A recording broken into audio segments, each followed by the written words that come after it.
안녕하세요. 원종영 선교사입니다. 날마다 말씀과 함께 오늘은 민수기 7장입니다.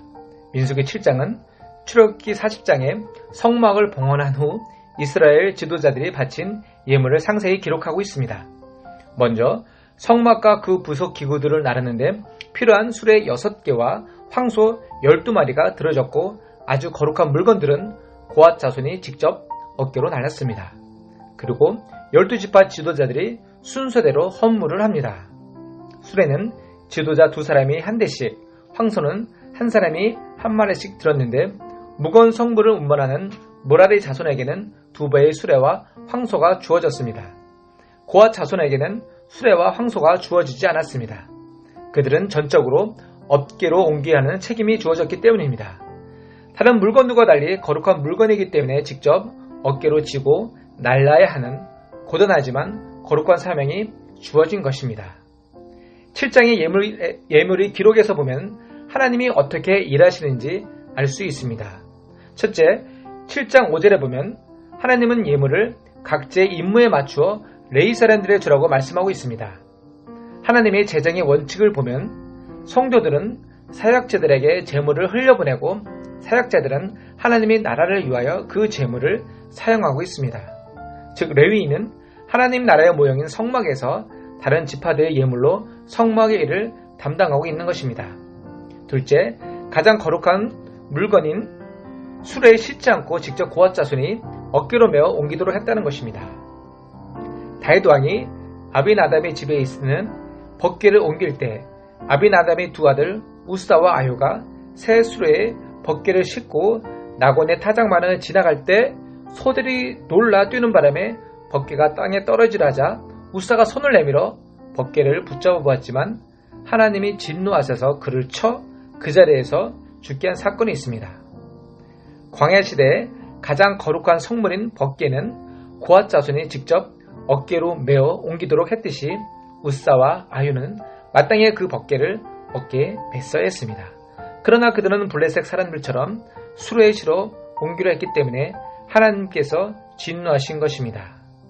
자신에게 주어진 임무를 수고와 고난 없이 손쉬운 방법으로 해결하려 했던 그 발상이 죽음의 비극을 초래했던 것입니다. 예수님께서 하나님의 구원의 뜻이 담긴 십자가를 직접 어깨에 메고 골고다로 올라가셨습니다. 만약 예수님께서 손쉬운 방법으로 하나님의 구원의 역사를 이루려고 하셨다면 예수님은 결코 그리스도가 되지 못했을 것입니다. 값지고 소중한 것일수록 어깨로 지릴 책임을 요구하고 계십니다. 셋째, 12지파의 내용을 보면 임무에 맞춰서 필요에 따라 드렸습니다. 여러가지 모양으로 하나님께 드렸고 임무에 맞춰서 또한 사용됐습니다. 즉 성막을 옮기는 것이나 모든 허드렛 일이나 모든 것들이 하나님의 일입니다. 또 제단에 쓰이는 귀한 예물은 하나님 전에서 쓰고 귀하게 쓰여졌습니다. 그들은 자원하는 마음으로 그 예물을 드렸습니다. 성경에서는 내 보물이 있는 곳에 내 마음이 있다라고 말하고 있습니다. 여러분의 물질, 시간, 정성이 하나님의 나라를 위해 쓰여진다면 하나님께서는 얼마나 기뻐하시겠습니까? 넷째는 12절부터 83까지 중복적으로 똑같은 예물을 반복적으로 설명하고 있습니다. 또한 4가지 제사 형태의 소제, 번제, 속죄제, 화목제를 반복적으로 12번이나 서술하고 있는 이유는 무엇일까요? 대표되는 한 지파만 서술하고 나머지는 같다라고 표현해도 되는데 똑같은 어휘가 반복적으로 12번 설명되고 있습니다. 그 이유는 첫째, 하나님의 모든 지파에 대해 평등하고 차별 없이 받으셨다는 의미입니다. 둘째는 하나님은 각 지파 모두를 기억한다는 의미입니다. 셋째는 이 봉헌 예식을 절대로 잊지 말라는 것입니다. 넷째, 이스라엘 백성의 삶의 핵심은 예배임을 강조하고 또 예배의 핵심은 죄를 용서하고 헌신하고 감사를 드리는 제단에 있다는 것입니다. 끝으로 이 모든 예물을 드려진 후에 모세가 지성소 안에서 하나님의 음성을 듣습니다. 지성소는 대제사장만이 1년에 한 번밖에 들어가지 못하는 곳입니다. 그러나 모세는 그 당시 하나님의 특별한 은혜를 받았습니다.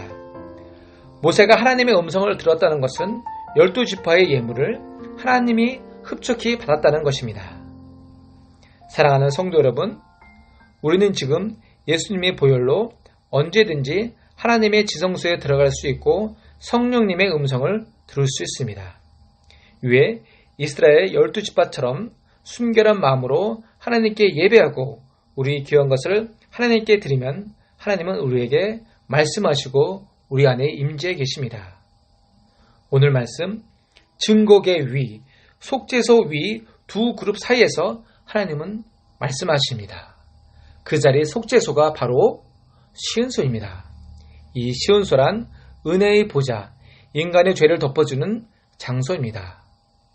우리 모든 시은소 성도들이 이 시은소 보좌 앞에서 하나님의 음성을 듣고 은혜를 누리는 성도들이 되기를 간절히 소망합니다. 기도하겠습니다. 하나님, 오늘 이곳 시은소 보좌 앞으로 나아갑니다.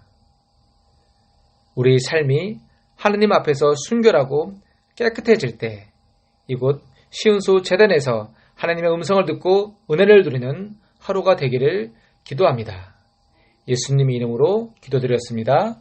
아멘.